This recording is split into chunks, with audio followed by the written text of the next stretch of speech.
Imagine a film so unsettling it makes you question the very fabric of human society.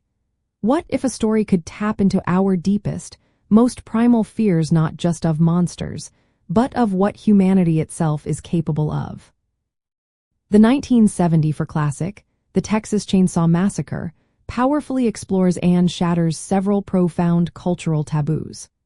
At its core, the film prominently features the ultimate taboo of cannibalism and horrifically twists the sacred concept of the family unit, presenting it as a terrifying, predatory force.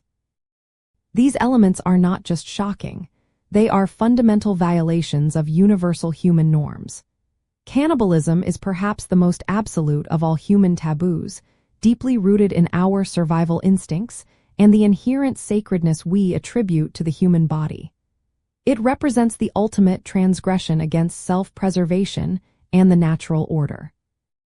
Furthermore, the film corrupts the foundational idea of family, which is typically seen as a place of safety, nurture, and love, transforming it into a grotesque instrument of torture and consumption. This subversion of the most basic societal building block is what makes the family so terrifying and memorable in the film. The isolation of the rural setting itself also serves to amplify these taboos, suggesting that away from urban civilization, humanity can regress to its most primal and horrifying instincts. The film doesn't rely on explicit gore to convey these taboos. Instead, it masterfully uses implication, sound design, and the raw performances of its characters. To understand its impact, pay attention to the unsettling sounds of animalistic grunts and the chilling clatter of bones and teeth in the dinner scene. Notice how the family's bizarre rituals and the almost childlike glee of characters like Chop Top underscore their complete detachment from conventional morality. The sheer panic and despair of the victims, often unseen but powerfully felt, are also crucial in conveying the horror of these broken taboos. One of the most fascinating aspects is how the film suggests the family's actions stem from desperation and a twisted sense of tradition rather than pure malice, a concept known as rural decay in film studies. This insight makes the horror even more chilling because it grounds their monstrosity in a disturbingly plausible socioeconomic context.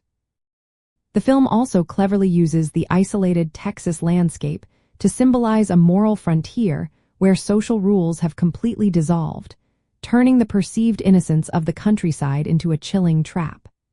This approach helps solidify the film's place in the folk horror subgenre, where ancient evils or corrupted rural traditions become the source of terror. Ultimately, the Texas Chain Saw Massacre strips away our comfort with societal structures and forces us to confront the fragility of civilization. By violating the most fundamental cultural taboos of human consumption and familial protection, the film leaves a lasting impression that challenges our understanding of what it means to be human. Its enduring power lies in its ability to expose the darkest corners of human nature and the unsettling possibility that our most cherished institutions can be horribly perverted.